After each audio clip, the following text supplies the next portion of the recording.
Hey guys, Nick Bruce with Adrenaline Motorsports here. Just want to go over a couple of key features that are kind of hidden tips and secrets on these Mav Rs that people don't know about. So if you got a second, spend a couple of minutes with me here and we'll figure it out for you, okay? So Joey, why don't you come around here, let me show them a couple of things that we got going. Take the iPad down there. So first thing I want to show you, your tilt wheel is tilt, but it's telescoping as well. So the guys that have a hard time, their arms get sore, stuff like that, bring that in as close as you can. When we race cars, we pull them as tight as we can to us because it's a lot easier to have leverage tight than it is way out in front of you. Much harder for you. I like that myself personally. I think that's an awesome place. A couple of other things we want to go over with you.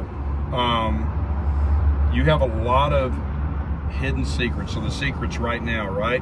If you're in automatic mode with this car, it works great, but it's almost like it's too perky and ready at any given time when you throttle up.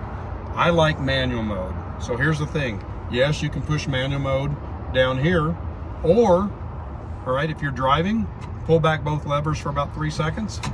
The automatic goes off on the dash. You're in manual mode all the time. Personally, I like to short shift the car. When you short shift these cars, they like to run between 4,000 and 6,000 RPM. It's quiet, it's got good power, it's not abrupt, and you don't hear the motor revving up to 8,000 RPM to the max RPM zone. So the other hidden secret is, all right, if you're in drive with this car, which we're not running right now, so we're gonna pretend, you wanna go to low gear, all you gotta do, pull back at any speed below 45 mile an hour for 3 seconds, boom, it'll drop to low gear for you.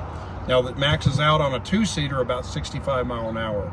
On a 4-seater, because it has a lower gear ratio, it's about 45 mile an hour. So just be aware of that. But at any speed below 45, you want to go back to high gear, boom, just pull it back, and it'll find the correct gear on the high gear, drop it in and go. You'll feel it flatten the throttle out a little bit for you.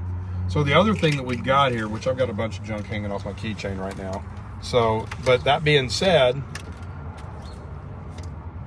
you've got different drive modes, which are capable of anything you want up here, all right? Sport, Sport Plus. But I want to caution you, on Sport Plus, that automatic drive mode turns the car into smart lock. It's called Trail Active front smart lock on it, all right?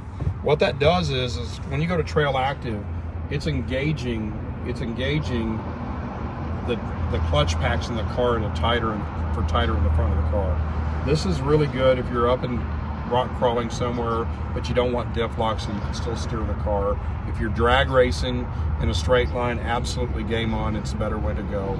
All right, you're hitting the whoops in a straight line. It's going to track the car a little straighter for you. But other than that, you want to be in trail mode, because when it's working that hard on the front of the car, when you turn, it's still driving that tire. It'll let the front end wash out, or push, as you call it in racing terms.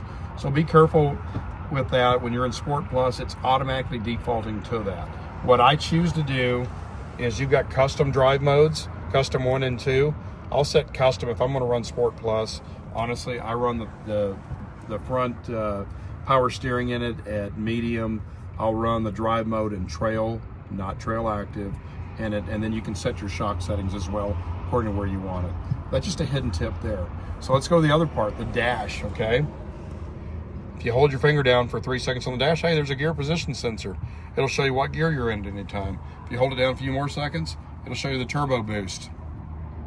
And it'll show you the intake temperature as well.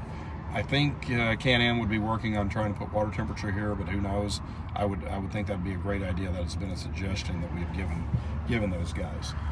There's dashes in these. I'll let Joey or my buddy go over this later on for you, but you've got tons of options to set stuff up for navigation, how to set your steering wheel controls here, all right? Personally, I like the thing, if I push the steering wheel control, I want it to say navigation on it. I want to tell you my statistics if I want, okay? The gauges like that. But I also I'd like to see in there my maps for here as well. So you have to reset all that. I'm gonna let Joey do that later on for you. Joey, you got any other tips that we need to talk to people about that you can think of? There's a cool one in your camera feature. Obviously the new 25s have the allow feed at all speed. Some people like that, some people don't. You have that button up there in the corner, or you can go to the steering wheel and press down on the OK button, and it will flip your camera back and forth for you, so you're not messing with the screen while you're driving. The other option, as Nick was explaining, in your settings on your steering wheel, you just go down to preferences here. You go to ride settings or applet switcher. Which looks just like it is on the steering wheel. Correct. So your applet switcher, Nick likes, if he doesn't want music, he'll take music out, but he'll put his camera in if he wants camera. And then when you press that button, it's only going to show what you want on there. So pretty cool feature there. And again, with the drive mode settings, say you don't want volume, but you want drive mode in there, it'll allow you to adjust it on the fly a lot easier. Yeah, I simplify mine down a little bit, where I've got pretty much suspension or engine mode, not suspension, drive mode. Drive mode go for this. I think it's so anyway, I don't know where the drive mode went, but it's there. It is. Drive mode's already there.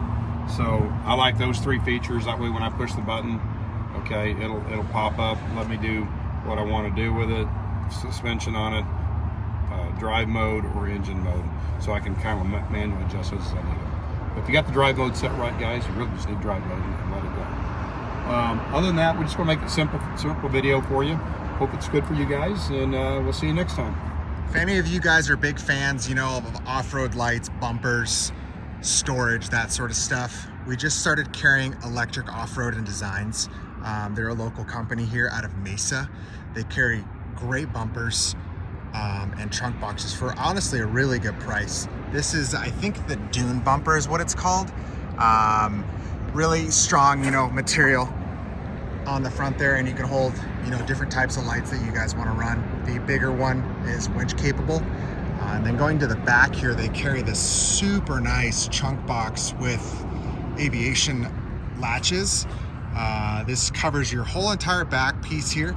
You just pop these latches and then lift up. Super strong made. You get access to the whole inside. So for instance, on the inside of this one here, you have access to that whole other storage spot, unlike the OEM product where it blocks that off. Again, really good prices on these. I think I priced it out the other day. The whole package with the tire carrier is about $400 cheaper than the OEM boxes and the OEM storage, OEM tire carrier.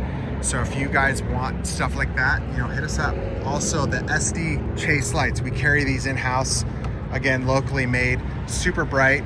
I'll attach a video in there to show you guys how they work. Thanks.